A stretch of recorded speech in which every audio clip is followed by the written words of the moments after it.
to what is, if it's not your first flipped video, then this is definitely your first government flipped video. The purpose of this video is to give you an view of the structure and the organization of Congress. That is the lawmaking branch of our government. That is also called the legislative branch. Same thing. So what we're going to do today is we're going to be looking at the similarities and the differences between the House of Representatives and the Senate.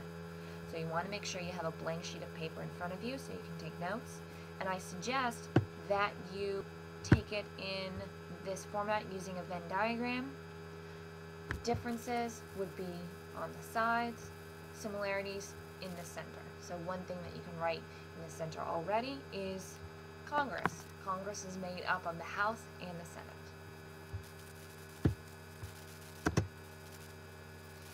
Couple terms I want to go over, and I should say vocabulary terms, because the first word that you need to know is term. And that's however long officials or people are elected to serve. House members, as we'll look, is served for 2 years, senators serve for 6, and presidents are elected for every 4 years. That goes with the executive branch. The other term is a session, and that's whenever Congress is meeting in Washington, D.C. doing their day-to-day business. And what Congress actually does while they're in session, we'll get more in depth as we come back from winter break. So if you think about it, your high school experience, the 4 years that you are here at Hayfield, that would be considered a term. That is your high school. A term is your high school experience, and a session would be the year. So freshman year would be the first session, and your fourth session would obviously be what grade you are in right now, seniors.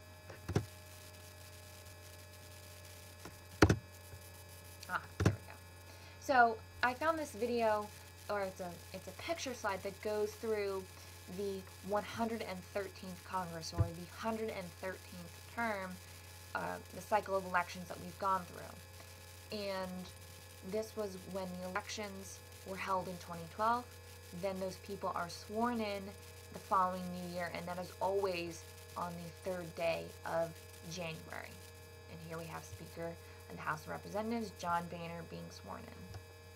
Or he's swearing in the new House.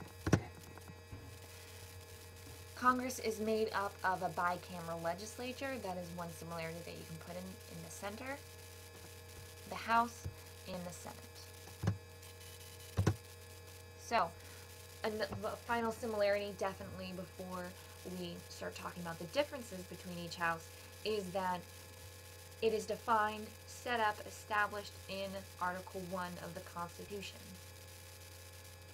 being the legislative branch. That is the home of Congress. So let's start with the House.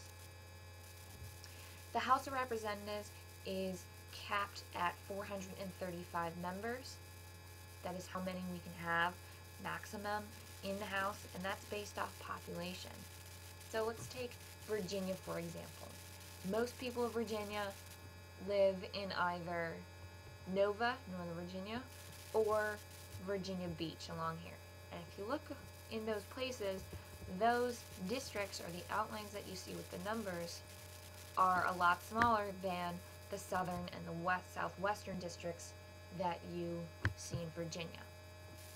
The difference in geographics is big in terms of square miles, but the amount of people living there is approximately the same. It's about 600,000 people, a little bit more nowadays.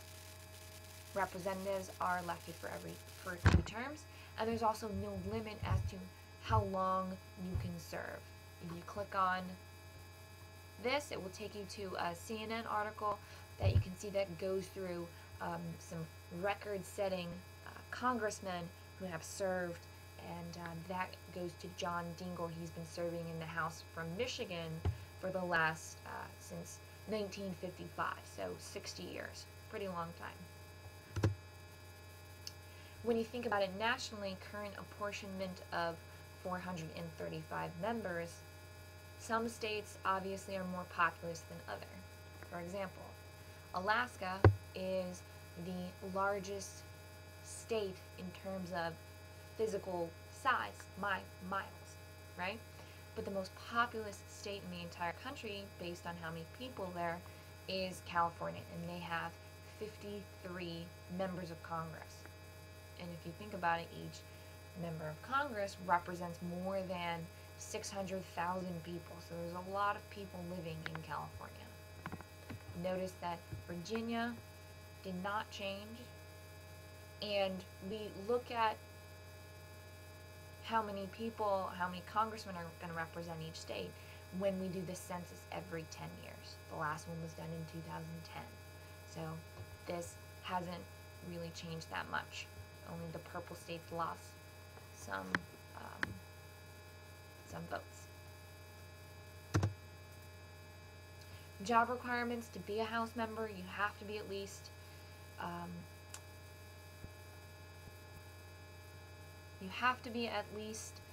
25. Sorry, just checking the volume there. And you have to be a citizen of that state for at least 7 years. And obviously you have to live in that state if you want to represent it. It makes no sense if you are running for a district in New Hampshire and yet you've never lived there. The Senate was purposely designed to be slower than the House, and that is because they are the upper chamber, like the elderly brother who looks out for you, or like your grandpa. And this is based on equal representation. This was proposed by the New Jersey plan. They serve for 6 terms, and every 2 years, 1/3 of the Senate, or 33 members, are up for re-election. So in 2012, 33 senators were up, and in 2014, 33 different senators will be running for re-election every 6 years. Job requirements: very similar to what the Constitution says. 30 years. That's a difference. You have to be 5 years older than in the House, a little older, a little wiser. Just like you don't act the same way that you did as a freshman versus you do now. With wisdom, you become more adept at seeing the long-term vision of something, and that was the purpose behind the Senate. And the numbers go up by 2, but you still have to live in the state from what you represent. Remember, you can always pause, go back, or rewind anytime you need to. House leadership: I really want to make sure this is clear. The Speaker of the House leads the House of Representatives. He has to make a lot of decisions, and he has a lot of power when it comes to setting the agenda. And we'll talk about this when we study how a bill becomes a law. In the House of Representatives, the majority party are the Republicans, and the minority party are the Democrats, led by the minority leader being Nancy Pelosi. In the Senate, the leaders of the Senate are the President of the Senate, that is Joe Biden, and the eldest serving senator from the majority party is called the President pro tempore, and that is Patrick Leahy. And the Democrats, out of the 100, they hold 53 seats in the Senate. The Republicans, led by Mitch McConnell, only hold 45. Now, someone might say, that only adds up to 98. Well, there are 2 independents, but they tend to vote with the Democrats. So we would generally classify them as Democratic, even though they ran as political independents. They didn't identify themselves with one party or the other. Okay, the last thing I want to point out is the strength of your party structure.